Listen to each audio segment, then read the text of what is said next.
मोदी जी, समाज में जहर फैलाने पर आपकी खामोशी देश को बर्बाद कर देगी।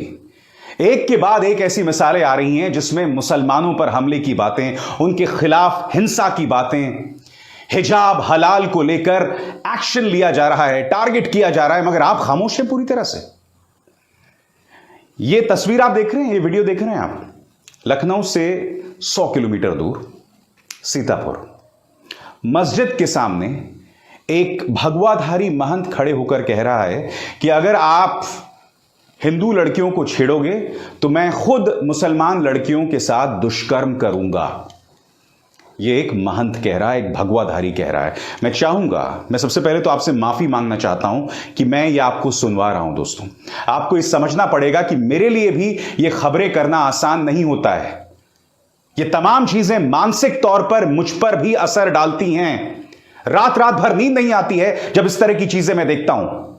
2 दिन पुरानी खबर है, आज मैं इसलिए कर रहा हूं क्योंकि गुजरात से भी कुछ इस तरह की खबरें आ रही हैं और आप जानते हैं साल के अंत में गुजरात की चुनाव है। मैं चाहता हूं कि आप इस व्यक्ति को सुनिए, किस तरह की घटिया बात यह आदमी कह रहा है। सुनिए।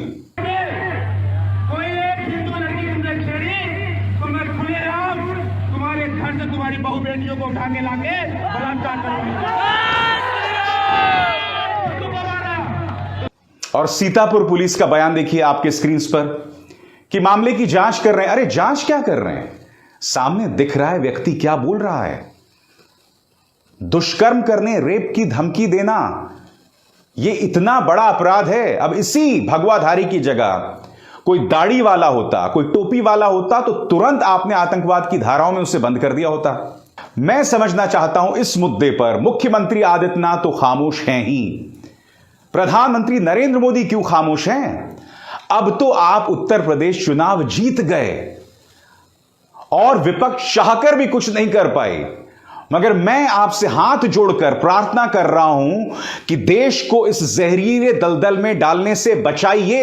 एक के बाद एक इस तरह की मिसालें आ रही हैं प्रधानमंत्री, और आप पूरी तरह से खामोश हैं। कर्नाटक में क्या हो रहा है? कर्नाटक में बेवजह एक हिजाब को लेकर विवाद को जन्म दिया गया। लड़कियां जो एक अरसे से हिजाब पहन रही थी उन पर रोक लगाएगी। मामला अदालत में गया, अदालत में एक फैसला आया। कर्नाटक जैसे राज्य में जो कि दुनिया भर में आईटी का गढ़ है, सूचना प्रौद्योगिकी इंफॉर्मेशन टेक्नोलॉजी का गढ़ है, वहां पर टकराव शुरू हो गया। मैं समझना चाहता हूं प्रधानमंत्री कि आप क्या इन तमाम चीजों को लेकर आपकी सहमति है? क्योंकि आप पूरी तरह से खामोश हैं। आप तमाम मुद्दों पर अपनी राय रखते हैं, आपके पास अपनी राय रखने के ढेरों मंच हैं।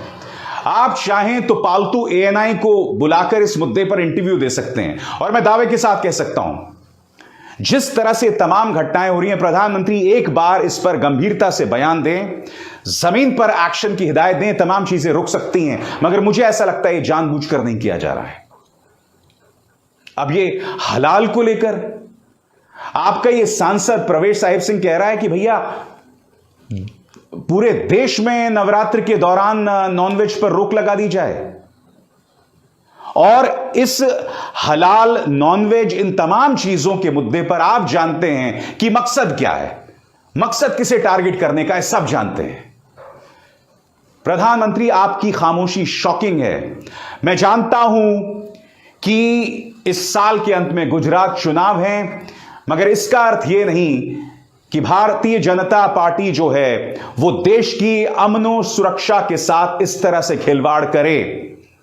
अब मैं आपको बतलाने वाला हूं कि गुजरात में क्या हो रहा है। दोस्तों, गुजरात में भी शॉकिंग चीजें सामने उभर कर आई हैं। फैक्ट चेकर मोहम्मद जुबैर ने अपने ट्विटर हैंडल पर यह चीज पेश की, और मैं आपको बता दूं कि जिस साधु की बात मैंने आपको सुनाई थी, जिस भगवाधारी महंत की बात मैंने आपको सुनाई थी, वो भी जुबैर ने ही अपने ट्विटर हैंडल पर पेश किया है। मैं आपको बतलाना चाहता हूं कि गुजरात में क्या हो रहा है।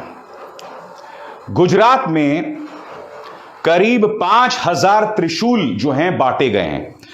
प्रवीण तोगड़िया के खास कोई मनोज जो हैं वो मंच पर हैं, और वो कह रहे हैं कि मुसलमान मर्दों से कहो कि सलमा बजरंगियों का इंतजार कर रही है, मुसलमान मर्द उनके लिए काफी नहीं है। इस तरह के बयानात दिए जा रहे हैं। इस ट्वीट में वो बयान है, और मैं बयान आपको सुनाना नहीं चाहता हूं। अब दूसरा बयान, जब भी हिंदू जो है वो जागृत होता है तो मुजफ्फरनगर होता है, हम शिवाजी की तरह इस त्रिशूल का इस्तेमाल करेंगे अली को मारने के लिए। फिर उसके बाद वो क्या कहते हैं, कश्मीर फाइल्स, जिस तरह से विवेक अग्निहोत्री ने कश्मीर फाइल्स बनाई उसी तरह से गुजरात फाइल्स बनाना चाहिए।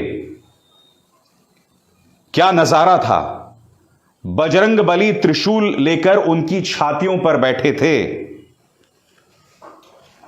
यह सब गुजरात के अंदर हो रहा है, यह सब उत्तर प्रदेश के अंदर हो रहा है। मैं आपसे समझना चाहता हूं, ये तमाम चीजें करके आप मुसलमानों को डरा दोगे, क्योंकि अल्टीमेटली हर किसी का परिवार है, ठीक है। मगर ये मत सोचिए कि सिर्फ मुसलमान डर रहा है। मेरे जैसा व्यक्ति जो अपने परिवार के साथ सुख शांति से रह रहा है, ये डर मुझ में भी है। ये तमाम तस्वीरें मुझे भी सालती रहती है, मुझे भी हॉन्ट करती हैं, मुझे डिस्टर्ब करती हैं। मैं जब भी ये देखता हूं, आधी आधी रात तक नींद नहीं आती। कभी कभी जानबूझकर मैं उसे नजरअंदाज कर देता हूं। और सीधी सी वजह है दोस्तों, मेरे जैसे पत्रकार जो व्यवस्था से सवाल करते हैं, जो व्यवस्था की खामी पर सवाल करते हैं, हमें इन तमाम चीजों पर गौर करना पड़ता है, कभी कभी सुनना पड़ता है लगातार। कभी कभी आप नहीं सुन पाते हो, कभी कभी आप हिम्मत हार जाते हो। आपको इस देश के नागरिक होने के नाते इस बात पर गौर करना पड़ेगा कि आप कब तक इस नफरत में खुद को दफन करते रहेंगे, सिर्फ इसलिए कि एक पॉलिटिकल पार्टी आपके वोट्स हासिल करना चाहती है। आप मुझे बताइए ना, कल को विदेशों से तमाम जो देश हैं वो इस देश में क्यों आकर इन्वेस्ट करेंगे, क्यों आकर अपना पैसा लगाएंगे, अगर हम इस तरह का माहौल इन तमाम कंपनीज को देंगे। हम चाहते क्या है, क्या भारत एक बनाना रिपब्लिक बन जाए, क्या भारत एक फेल्ड स्टेट बन जाए? और भारत एक फेल्ड स्टेट बनने के रास्ते पर सिर्फ इसलिए है क्योंकि हमारे प्रधानमंत्री लगातार खामोश रहते हैं। कितनी शॉकिंग बात है, कितनी शॉकिंग बात है कि प्रधानमंत्री पूरी तरह से खामोश हैं। मगर मैं खामोश नहीं रहूंगा, मैं आपके सामने मुद्दे लगातार लाता रहूंगा, ये मेरा वादा है। चाहे मुझे विष का प्याला ही क्यों ना पीना पड़े। मैं जानता हूं जब शिव मेरे आदर्श हैं दोस्तों, आध्यात्मिक दुनिया में, धर्म की दुनिया में मैं शिव से, भगवान शिव से प्रेरणा लेता हूं। और मैं अक्सर कहता हूं कि जब विष्णु पुराण में भगवान शिव ने विष का प्याला पिया था, तो ये तो बहुत छोटी सी चीज है, ये जो तमाम मुद्दे मैं आपके सामने लाता हूं। अभिसार शर्मा को दीजिए इजाजत, नमस्कार। स्वतंत्र और आजाद पत्रकारिता का समर्थन कीजिए, सच में मेरा साथी बनिए। बहुत आसान है दोस्तों, इस ज्वाइन बटन को दबाइए और आपके सामने आएंगे ये 3 विकल्प, इनमें से एक चुनिए और सच के इस सफर में मेरा साथी बनिए।